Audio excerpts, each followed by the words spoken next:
Alors bonjour à tous et bonjour à toutes, bienvenue sur ma chaîne Finance Academy qui est dédiée à la bourse. Alors aujourd'hui je voudrais vous parler d'une thématique sur les segments de marché puisque comme vous le savez je suis investisseur depuis un peu plus de 20 ans et ça fait 20 ans que j'affectionne particulièrement le segment de marché qui s'appelle les petites capitalisations ou les moyennes capitalisations. Alors dans cette vidéo je vais vous évoquer pourquoi j'ai fait ce choix, quels sont les avantages et les inconvénients d'avoir des investissements dans ce type de société. Et je vous dis à tout de suite avec les slides.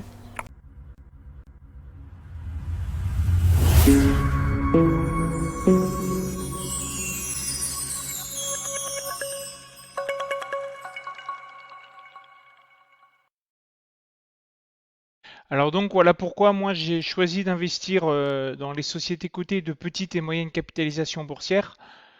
Donc on va avoir dans un premier temps la définition d'une petite capitalisation boursière ou d'une moyenne capitalisation boursière. Après je parlerai des avantages et des inconvénients d'investir dans ce segment de marché. Alors moi ici c'est ma façon de faire. Je suis très à l'aise avec ça et puis je prends beaucoup de plaisir à avoir ce genre d'activité. Il est possible que vous ça ne vous corresponde pas, mais là ici je veux juste partager avec vous ma façon de faire et pourquoi j'ai choisi ce segment de marché. Alors déjà, qu'est-ce qu'une petite capitalisation boursière? Alors déjà, il n'y a pas de définition internationale qui existe. Ça dépend des pays et la frontière entre petite et grosse capi et moyenne capi, elle est plus ou moins large. Donc si vous prenez les USA avec de très très grosses capitalisations boursières, évidemment, ça a tendance à déplacer le centre de gravité de l'ensemble de la cote du marché US. Mais j'irai sur le marché européen d'Euronext, en fait, il y a quelque chose qui a été déjà défini.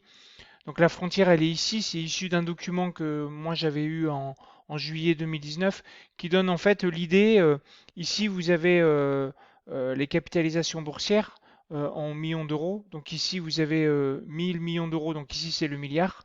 Donc là vous avez ce qui s'appelle les grosses capis, donc au-dessus de 1 milliard d'euros de capitalisation, c'est déjà les grosses capis. Voilà, donc ici vous avez là le CAC 40, le SBF 120, etc. Ici, vous avez les moyennes capitalisations boursières, donc ça va à peu près de 150 millions d'euros à 1 milliard. Et là, vous avez les petites capitalisations boursières, ça va donc de 0 jusqu'à 150 millions. Donc voilà, donc tout ça c'est une définition qui est discutable, mais l'idée est là, quoi. Les grosses capitalisations boursières sur Euronext, c'est à partir d'un milliard. Donc ça veut dire que mon segment moi, de prédilection, c'est plutôt ici et ici, sachant que pour autant, j'ai quand même quelques sociétés qui font partie de ce segment-là, mais c'est plutôt rare. Alors la première raison, c'est qu'il y a énormément de choix sur Euronext. Donc Euronext propose à peu près plus de 1400 sociétés qui sont cotées. Et la cartographie en fait de cette cotation, là je vous ai remis la carto précédente. Là vous avez en fin de compte le nombre de sociétés en fonction des tranches de capitalisation boursière. Donc si vous additionnez tout ça, ici le nombre de sociétés cotées, vous avez ici la partie ce qui s'appelle petite capi, 842 sociétés, donc 60% de la cote en fait cote en dessous de 150 millions d'euros de capitalisation boursière. Donc là, il y a un énorme choix là-dedans. Et si vous voulez aller sur des sociétés qui sont un peu plus matures, avec un business qui est déjà bien développé, jusqu'à un demi-milliard, en fait, vous avez encore à peu près 200 sociétés de plus, quoi. Donc vous voyez, là, en termes de choix, on n'est pas sur 60, 80, 100 sociétés. Vous êtes sur plusieurs centaines de sociétés sur Euronext sont des moyennes ou des petites capitalisations boursières. Alors la deuxième raison, c'est qu'elles sont faciles à comprendre et beaucoup plus faciles que les grosses multinationales à comprendre. Les business sont plus simples. Des fois, vous avez même du monosecteur, du monoproduit. Donc là, à ce moment-là, la compréhension du business est plus simple. Donc derrière aussi, la comptabilité, elle est beaucoup plus simple. Elle reste accessible. J'ai mis simple entre guillemets parce que ça reste quand même une technique à apprendre, mais c'est beaucoup plus facile de comprendre les comptes d'une société qui fait 100 millions de chiffre d'affaires et puis peut-être 100 millions de capitalisation boursière, plutôt que les comptes d'une multinationale comme Total Energy ou etc. Donc une fois que vous avez le business qui est beaucoup plus simple et la comptabilité qui est beaucoup plus simple, à ce moment-là, ça vous permet en tant que particulier d'essayer d'acheter de bons business, parce que vous trouvez que tel business, vous trouvez que c'est bien, il y a de la visibilité, il y a de la croissance, il y a des perspectives plutôt intéressantes, et vous pouvez les valoriser par rapport à leur bilan comptable qui regarde le passé, par rapport au cours de bourse qui est le présent et les perspectives futures. Vous pouvez vous dire, tiens, par rapport à la valeur de marché actuelle, ce que ça vaudra dans un certain nombre d'années, on peut penser que là, on a une affaire. Donc, ça vous permet de valoriser ça de façon beaucoup plus simple que Total, par exemple. Et donc, le particulier là que je suis, il essaye d'utiliser mes propres compétences pour aller vers les business que je comprends. Donc, si par exemple, vous êtes à l'aise sur la biotechnologie parce que c'est votre métier, eh ben, vous pouvez très bien aller sur des biotech. Si vous êtes beaucoup plus à l'aise sur tout ce qui est cloud, SaaS et compagnie, vous pouvez aller sur ce secteur d'activité. Donc voilà, c'est des exemples, quoi. Et si vous êtes sur des marchés monoproduits ou monomarchés, vous avez énormément d'outils qui existent et qui sont enseignés soit dans des bouquins, soit dans des cours de commerce ou de marketing. Notamment, il y a un outil que moi j'utilise assez simplement en fait, qui s'appelle la matrice BCG. L'idée de cette vidéo, c'est pas vous détailler la matrice BCG, mais voilà, il existe des outils tout faits qui sont éprouvés, qui vous permettent, vu que les business sont simples, peut-être monoproduit, de pouvoir comprendre sur quel est le cadran de la matrice BCG dans lequel se trouve l'entreprise que vous étudiez. Et donc à partir de là, c'est plus facile de se projeter sur comment sera la société. Alors le troisième critère, c'est que le management, il est accessible, il est beaucoup plus accessible. Donc les patrons de petites sociétés sont beaucoup plus accessibles que tous les patrons du SBF 120 ou du CAC 40. Donc si vous êtes par exemple dans des clubs d'investissement comme moi je suis en étant proche de la région de Lyon, vous avez possibilité d'avoir des patrons en fait qui viennent présenter leur société, leur activité au sein de clubs d'investissement. Donc moi c'est ainsi que j'ai pu rencontrer par exemple les patrons de Thermador, les patrons de Katana, les patrons de Groupe Open, les patrons de Genoé, etc., etc. Et vous avez les assemblées générales. Il arrive parfois que, vu que ce sont des petites sociétés qui ne sont pas du tout très très suivies, en assemblée générale, j'y vais et on est deux. Des fois même, je suis tout seul, quoi. Et là, vous avez en fin de compte tout le conseil d'administration qui est là en fait pour échanger avec vous et uniquement avec vous pendant 1 heure, 2 heures, quoi. Donc, ce sont des moments qui peuvent être particulièrement intéressants pour que vous ayez une compréhension encore plus fine de la stratégie, du business, des perspectives.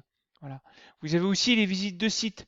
Vous imaginez pas non plus en fait les patrons de petites sociétés entre guillemets qui sont fiers de ce qu'ils font, qui sont fiers de présenter le travail que font leurs salariés et qui sont éventuellement ouverts à ce que vous puissiez visiter des sites, quoi, qui vous permet d'apprécier sur le terrain comment ça se traduit, etc. Et il y a quelque chose que j'aime bien expliquer sur la création de valeur. Donc il y a un petit schéma que j'aime bien utiliser qui est ici la création de valeur. Donc vu que nous on fait des investissements boursiers, on regarde le cours de bourse et on espère évidemment quand on rentre que ça va être valorisé. Donc le cours de bourse en fait il va être influencé à long terme sur ce qui se passe dans les comptes qui sont eux-mêmes influencés par toute la partie management où la stratégie, l'exécution de la stratégie, le financement et l'intégrité du management va permettre en fin de compte de créer énormément de valeur qui se retrouveront dans les comptes, puis après à terme se retrouveront dans le cours de bourse. Il n'existe pas de société dont le cours de bourse monte faire x2, x3, x4 et des fois plus à horizon 3 ans, 5 ans, 10 ans, 15 ans, si les comptes se dégradent, si le management a des stratégies qui changent tout le temps, une exécution qui n'est pas super claire, et puis du financement où ça dilue tout le temps les actionnaires, ça c'est pas possible, quoi. Donc ça c'est vraiment, j'irais, le sens vertueux de création de valeur. Et en analogie, j'aime bien utiliser ça, c'est que le management en fait c'est le carburant en fait de la création de valeur. Vous avez après les comptes qui statuent en fin de compte sur tout ce qui a été créé par exemple dans une année. Donc ça c'est plutôt le moteur. Donc le carburant va alimenter le moteur et le cours de bourse en fin de compte c'est la roue. Donc pour que la roue elle puisse tourner vite et puis monter en fait la côte, il faut évidemment que le moteur il soit performant et évidemment il faut que le carburant soit évidemment performant. Voilà pourquoi pour moi le management qui est accessible, c'est vraiment hyper intéressant parce que vous pouvez avoir accès à ce qui peut s'appeler le carburant en fait de la roue du cours de bourse. La quatrième raison, et non la moindre, c'est que vous pouvez avoir un avantage comparatif qui est possible et qui est légal. Donc là, je ne parle pas de délit d'initié, vous avez une info non publique et vous l'utilisez à votre fin privée. Je ne suis pas là-dessus, quoi. C'est qu'il y a énormément d'infos qui sont disponibles, encore plus par Internet maintenant. Et là, vous avez éventuellement un avantage comparatif légal et je vais vous expliquer pourquoi. Pourquoi un particulier peut avoir un avantage comparatif. Si je reprends ici la taille des sociétés, vous voyez que les grosses capis, en fin de compte, ça représente, on va dire, allez, à la louche, on intègre ici, 300 sociétés font plus de 750 millions. Voilà, si vous allez sur les autres segments, eh ben, vous avez plus de 1000 sociétés en fait qui sont dans votre scope. Il faut savoir qu'il y a très peu de petites sociétés qui sont suivies par des analystes indépendants. Tout simplement parce que les gros fonds de pension, etc., ils vont pas sur des petites valeurs comme ça. Parce que le marché, il est pas assez profond. S'ils veulent prendre plusieurs millions, centaines de millions de parts dans la société, c'est pas possible. Donc très souvent, en fin de compte, les analyses en fait qui sont disponibles sur les petites capis et les moyennes capis, elles sont financées par l'entreprise. D'où l'idée que j'avais mis ici, trouver des analyses indépendantes. Donc il y en a quasi pas, il y en a très peu quoi. Donc vous avez un avantage comparatif possible parce que quasi personne ne fouille ou ne cherche les informations légales et qui sont disponibles sur le net. Donc vous pouvez vraiment trouver votre avantage comparatif. J'ai mis ici un extrait d'une analyse en fait qui a été faite sur une petite société qui fait dans les 130 millions de capitalisation boursière. Et là, vous avez à chaque fois qu'il y a une analyse qui est publiée, ce petit encadré, je voulais vous le projeter parce qu'il est hyper important.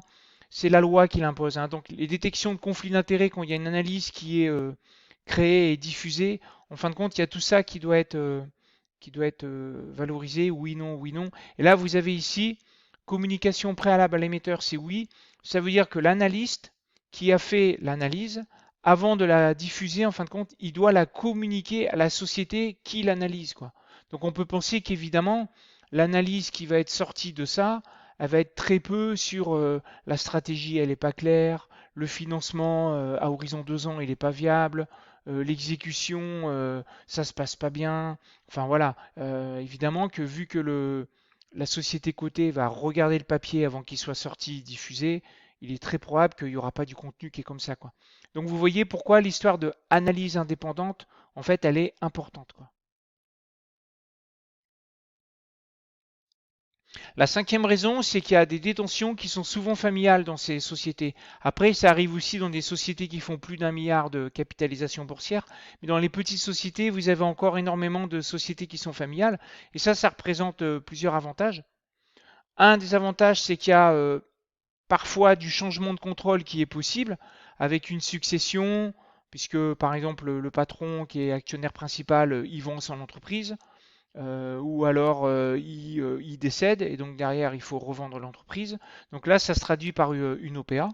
Donc vous pouvez avoir, si vous estimez que la société décote, en fait une revalorisation par le marché de la vraie valeur de l'entreprise au moment de la vente ou de la succession. Et les sociétés familiales sont mieux gérées.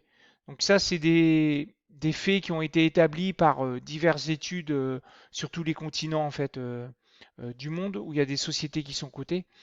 Et je vous repasse ici un bouquin que moi j'affectionne particulièrement qui s'appelle La stratégie du propriétaire. Donc j'ai mis ici les auteurs. Et en fait, ce bouquin, il parle de sociétés qui sont de détention familiale et ils ont étudié à peu près une cinquantaine de sociétés de 1997 à 2009. Donc ça englobe à la fois les expansions économiques de 1997 à 2000, puis après de 2004 jusqu'à 2008, puis aussi les crises hein, avec le crack, le e-crack de 2000 à 2003, et puis le crack subprime 2008-2009.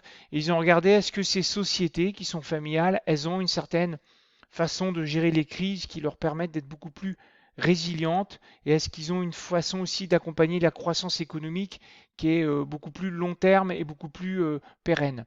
Donc la réponse c'est oui en fait. Donc vous avez tout un tas d'indicateurs sur pourquoi les sociétés sont mieux gérées, mais globalement l'idée est là, c'est que les sociétés familiales globalement elles sont mieux gérées.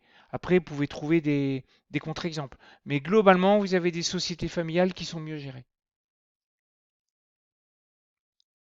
Alors après, il y a aussi des inconvénients, parce que là, je vous ai donné 5 avantages, mais il n'y a pas que ça. Il y a aussi des inconvénients d'aller sur les petites capitalisations. Donc la liquidité, elle est parfois faible, voire très faible.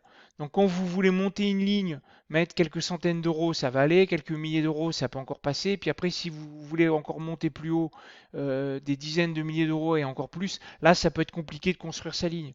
Et donc évidemment, à l'inverse, si vous voulez sortir, ça va être compliqué aussi de sortir et de vouloir vendre peut-être 5 000 euros sur une société ou 10 000 euros qui n'est pas toujours très très liquide. Donc ça peut être un frein sur votre allocation de capital. Le deuxième inconvénient qui est loin d'être négligeable, c'est que les cotations se font souvent sur des marchés qui sont non réglementés. Donc Euronext Access et Access Plus, donc ça c'est l'ancien marché libre, et Euronext Gross. Donc ça sont des marchés qui sont dits non réglementés. Donc ce qu'il faut retenir, c'est que les marchés non réglementés protègent moins les actionnaires minoritaires. Donc je vous remets ici une vidéo que j'avais faite sur les marchés réglementés, comment ça marche. Vous aurez le lien à la fin de la vidéo que vous visionnez là, si vous voulez la voir. Je détaille beaucoup plus les différences entre les marchés réglementés et non réglementés. Après, le troisième inconvénient, c'est que ça prend du temps. Évidemment que ça prend du temps parce que, autrement dit, tout ce que font pas les analystes indépendants, parce qu'il n'y en a pas, c'est vous qui allez le faire. Donc il va falloir fouiller, etc. Et là, ça va vous prendre du temps. Donc ça, c'est un inconvénient. Si vous voulez passer 3 minutes par mois à faire de la bourse, bon bah là, faut abandonner le stock picking sur les petites valeurs, hein. Là, c'est pas possible. Alors en synthèse, hein, si je résume les points positifs, nombreux choix de sociétés qui sont faciles à comprendre, un management qui est accessible, un avantage comparatif possible, une gestion familiale avec parfois des tours de table avec des OPA qui sont possibles, et que je le mets en balance avec une liquidité faible, des marchés non réglementés et des recherches chronophages, moi je trouve que j'ai plus d'avantages ici que d'inconvénients ici. Alors quelles sont mes parades sur ça? Les recherches chronophages, ben en fait, honnêtement, moi j'aime bien. Moi j'aime bien passer du temps à faire des enquêtes, à retrouver les actifs des sociétés, etc. Donc moi c'est pas quelque chose qui me gêne de passer du temps là-dessus. Et au-delà de ça, c'est une activité qui est intéressante, mais même en termes de productivité horaire sur la création de valeur, vous pouvez passer peut-être quelques heures à gratter sur certaines entreprises. Puis il y a peut-être une entreprise qui va vous rapporter énormément d'argent, faire x4, x5 et des fois plus sur votre portefeuille. Donc là, vous allez être content d'avoir fait quelque chose qui vous intéresse, puis qui vous aura aussi apporté de la satisfaction financière.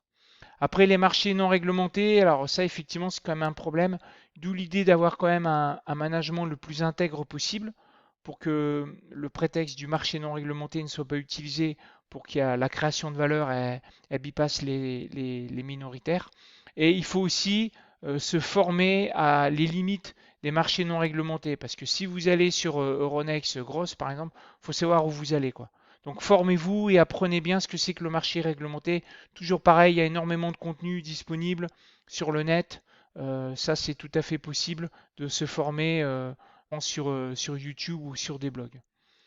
La liquidité faible, alors ça, je suis d'accord que c'est un inconvénient. Et voyez vos investissements dans des titres qui sont très peu liquides, comme vous faisiez quelque chose qui est peu liquide, comme de l'immobilier ou des parts de sociétés qui sont non cotées, ou peut-être des œuvres d'art que vous aurez achetées. C'est pas très très liquide ces choses-là. Bon là, vous avez un peu pareil, quoi. Donc évidemment, il faut que vous managez votre exposition de tout votre patrimoine en fonction aussi de ça. Si vous avez 100% de vos actifs en bourse qui sont illiquides, ça peut poser problème si vous voulez pour X raisons récupérer du cash pour pouvoir en faire quelque chose à côté, quoi. Bon voilà, j'ai fini avec cette vidéo, donc je vous rappelle qu'ici c'est ma façon de faire. J'ai essayé de peser les pour et les contre que moi je voyais et vous expliquer pourquoi les contre, en fin de compte, je les acceptés moyennant quelques parades. Voilà. Allez, sur ce, je vous dis à bientôt. Ciao.